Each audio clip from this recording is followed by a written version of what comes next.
Hello and welcome to my corner of the world. Today I'm going to be sharing another embossing technique with you. It's known as black ice and it kind of has this sort of crazed frosty looking appearance. And this one has been done on the silver foil. Then I've also worked it using the copper foil, and I don't know if you can see the effect, and then on the gold. And so I'm going to show you today the technique using the silver. No, I apologize, it's the champagne. So this is a 3x3 piece of champagne foil, and I'm going to be working on a spare piece of paper to keep my work surface clean. And I'm just going to temporarily tack that down using a little snail and just press it firmly down so that it sticks. And then we're going to be using a new product in the 2018-19 Stampin' Up! Catalogue. In as much as it's back again, it's well loved and was missed for the couple of 3 years that it was missing, but it's perfect for this technique. So you'll find underneath the lid there is a cover. Because this is a solvent based ink, it can evaporate quite quickly, and so that's a little bit of extra protection. So what I'm going to use is this front edge of the stamp pad, and I'm just going to gently allow it to use its own weight and draw it across. And I'm not really putting any weight on it, I'm simply drawing it across the card, and I'm going to flip it round to do the other way, just so I sort of build up a little bit more black, so there's some symmetry. Okay, so that's the first stage, and that will dry almost immediately, so you can go on to the next stage. The stamp set I'm going to be using today is Serene Garden, and it is a lovely stamp set. It is new to the catalogue. It does have a coordinating framelit bundle which will allow you to cut out the bird and these other flowers. And I'm going to be using this design as well as the little butterfly on this card today. So first of all, I'm going to show you that this stamp does have a little border, and what I want to be able to do is to stamp it on my silver without getting the border on.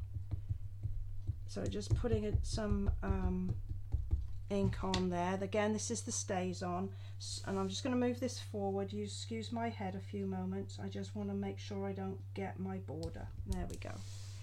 And press that firmly down, and then I'm going to just gently lift it away. I'm going to have to hook my nail underneath just to stop it lifting. There we go. So that's done with the StazOn, and I'm going to give that just a few moments to dry. As I say, it's not going to take very long. And then I'm going to move on to the Versamark, and this is a clear ink that is very super sticky, and then I'm going to repeat the process, just smoothing it down across like this, and then I'm just going to add some embossing powder over the top like that. And this is clear embossing powder, so this is what's going to give the iced effect.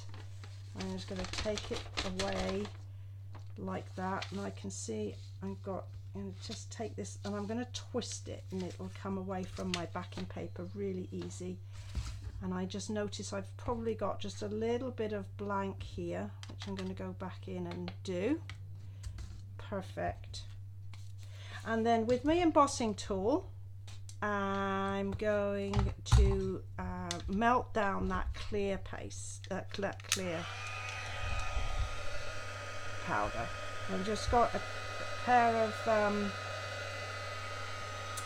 chopsticks here, which I'm going to use to prevent me burning my fingers, and hopefully you can start to see that the powder is melting, and it's giving us the frosted look that we were looking for. There we go, nearly there. There's just a little bit more here.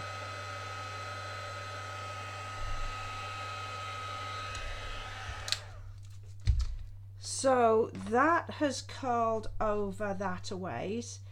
What I'm going to do is I'm going to give it a few moments to just set up, and then I'll apply some heat to the back, and it'll just help it.